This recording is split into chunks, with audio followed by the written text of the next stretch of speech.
welcome to our next episode of Political Analysis. Remember to subscribe, like, and share. The first agenda is the UDA giant. In the past 1 week, the president summoned a parliamentary group meeting that preceded the swearing-in of the cabinet. In the meeting, there were talks, or the president hinted that he has plans to merge the affiliates of Kenya Kwanza to form a formidable party that will go into 2027 elections.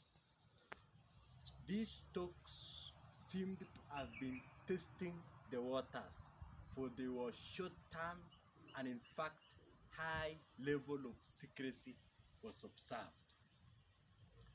Remember, Johnston Mudama, the UDA chairman, was never awarded any lump position in the government. That signified that he could have been designated to manage all political activities involving the coalition.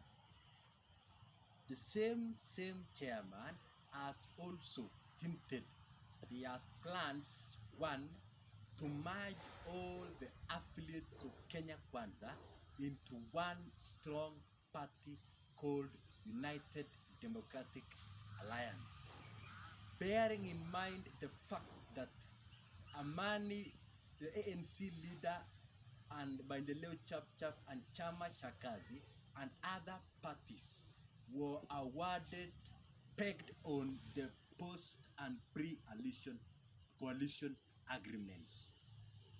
So they were awarded the cabinet positions, and the law says when you are a cabinet minister, you cannot serve as a party leader. So the parties are empty. That one gives a smooth priority for the UDA chairman to absorb the parties. Also, it won't be easy because the National Executive Council of the parties will have to be consulted, and some might deny that fact. The chairman is also strategizing to hold grassroots elections of the party. This comes a time there are rushed efforts to move with speed and as early as possible merge the parties into one big party.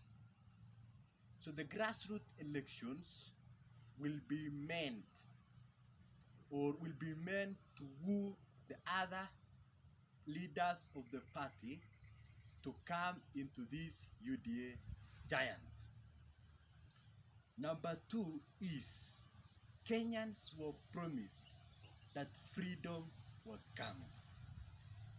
Unfortunately, the head of state, Dr. Ruto, found that the economy was bleeding. There was nothing at the national treasury.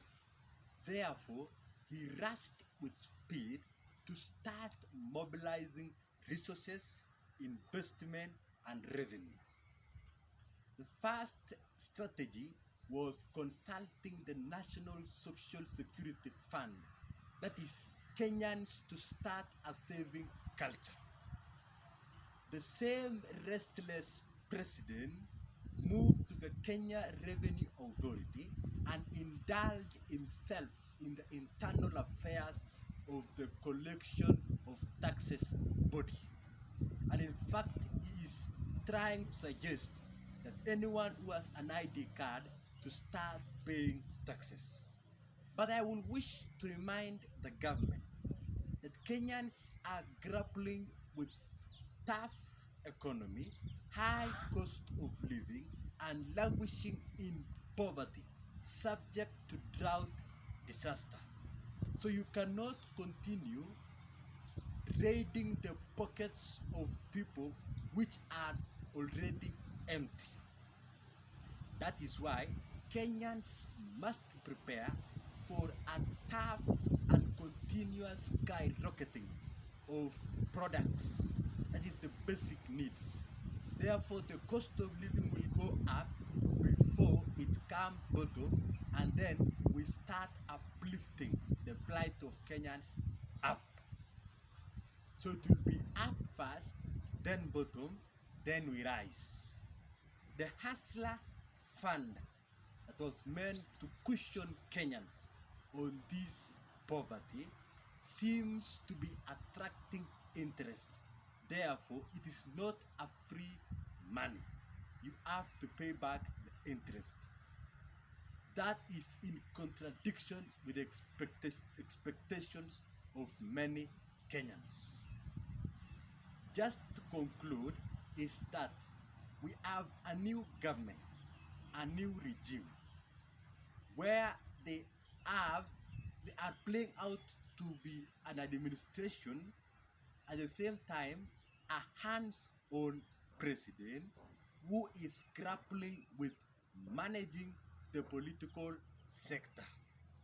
So he is on the other part trying to plan for Kenya, while on the opposite end he is also trying to manage political ambitions of 2027. That is a script borrowed from the class of the late President Moi, where you make roadside declarations, Machiavellian form or strategy of ruling, and then you also want to get everything into detail and be in every corner to be the commander. That is the strategy the president is using.